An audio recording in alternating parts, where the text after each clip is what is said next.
Okay, so I'm here with Bob Ridley of Sparrowbush, New York. Bob, some background information to confirm with you. You were born in 1946 in Sparrowbush, New York. In Middletown, right? Really, but yes. In Middletown, New York. I was born in Middletown, but lived in Sparrowbush, yes. Okay. And you still reside there now? I'm back there, yes. And you graduated from Port Jervis High School in 1964? Yes, I did. And entered the Army in 1967? Correct. And had any other members of your family been in the military in the past or with you? Yes, yes. My father was in the military, in the Army, and my brother was in the Navy. Okay. So when you went in, it was during the Vietnam War when it was escalating, Yes, and you ended up training in military police and sentry dog handling. yes. Do you know why they chose this field of duty for you? No, I don't. I was drafted, and it was just the luck of the draw, whatever happened. I was sent to the military police, had the military police training, and then went to sentry dog training. So it just was the luck of the draw. Luck of the draw or unluck of the draw. Did you have dogs when you were growing up? No. So this was really something new. Yes. What was it like when you met your young German Shepherd partner, Heidi? And how would you describe her personality? You know, they assigned dogs, and they sort of assigned them, you know, to sort of mate them up to the handlers. You know, they didn't give, you know, smaller statue people, you know, large dogs and stuff. And mine was a tall female German Shepherd, and I was tall, and they sort of mated me up. So then you trained at Lackland Air Force Base with your dog, and were you being trained for military police at the same time? No, we trained for military police down in Georgia, And then Fort Gordon, Georgia. how did you meet up with the dog? Did they just have you go there? Met the dogs down at Lackland Air Force Base where we trained. Okay. Then you trained with your dog? Yes, mostly at night. Is that because that's where you usually worked with them in Vietnam at night? Correct. Yes. So when you landed in Vietnam, it was at, I'm sorry if I said this wrong, Cam Ranh Bay Air Base? Yes. Well, Cam Ranh Bay was a whole territory there, seaport and airport, and, you know, air base and whatnot. Is that where you landed? Yes. Yeah.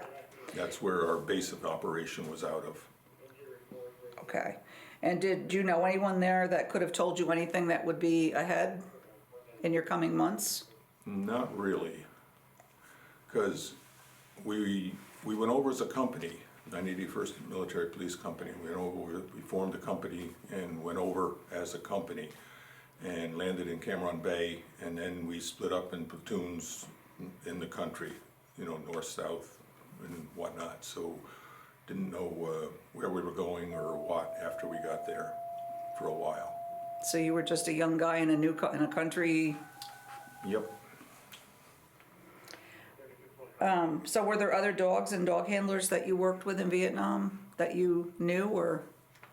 That I got to know. I mean, they, like I said, we formed a company and went over as a company. So the platoon that I was with, you knew everybody that was in it.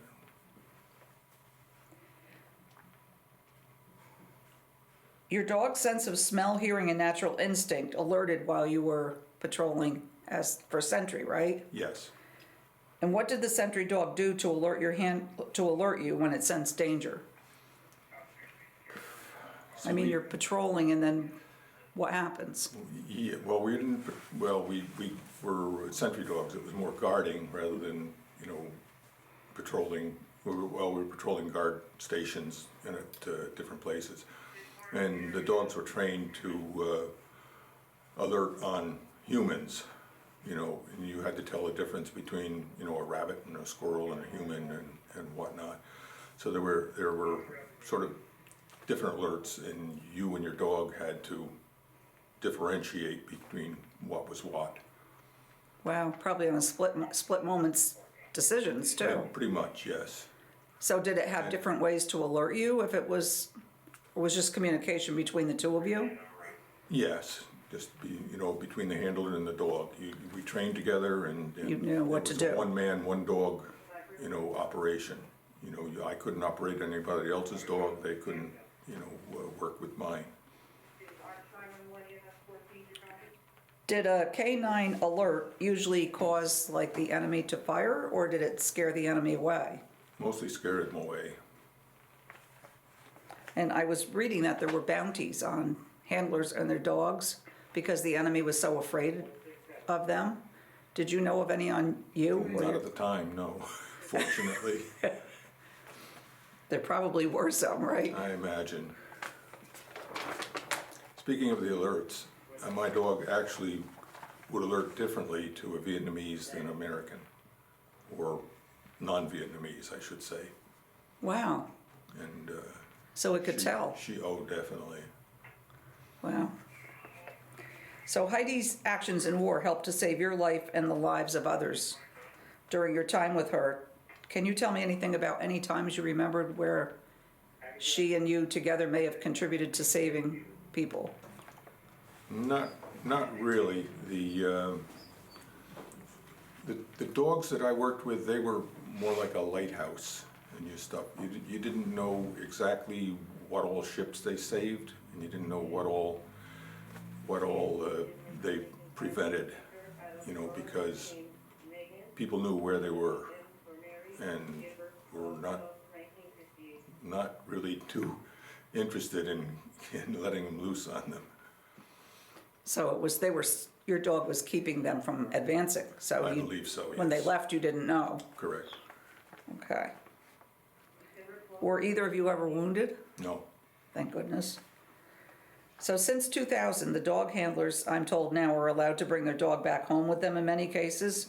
Would you have wanted this for you and Heidi when you completed your service at the time? I would have if given the opportunity, yes. But we were told that, we made them very vicious. And we were told, that when they get older and stuff, they could turn back to vicious and stuff, and they wouldn't let us bring them home. Okay, so it may not have been so much that they weren't being nice about it. It may have been they thought they were protecting someone Yes, by... Yes, and like my dog was recycled, I would say. It was supposed to go back to Okinawa and be retrained and with another handler and stuff. So the dogs, when I left them, were being recycled. So then they have to actually be retrained again with the new handler. Correct, Because you said nobody can operate with someone else's dog. correct. Do you still think of Heidi after so many years later? Oh, yes. Have you ever had a desire to return to where you were in Vietnam or to the Vietnam region at all? Not really, no. And the fate of the canine soldiers after service wasn't a good one from what I'm told. And what do you think a canine service dog should have experienced after its tour and wartime duties were over? Well, I assumed that they would be euthanized, Because of the danger? yes. And do you have any dogs now? No, I don't. Did you ever have another dog after that? I dog sit a lot for my brother's dogs, but Okay. I never had a dog of my own, no.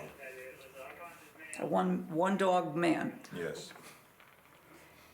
So how does it feel to have this honor in Port Jervis for canine soldiers, veterans? It's very nice. Around the country they have a lot of other memorials and stuff, and it's nice to have one here locally.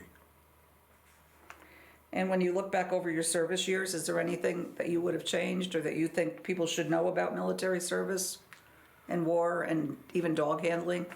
Well,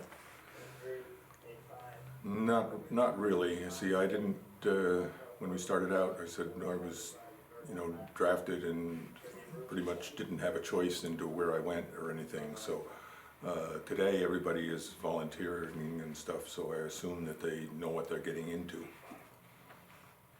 Did it change your life in any way? Oh, I'm sure. Well, thank you very much for your service and thanks for informing us about the canine dogs. Okay. Some of us knew nothing. Yes. So, thank you very much. All right.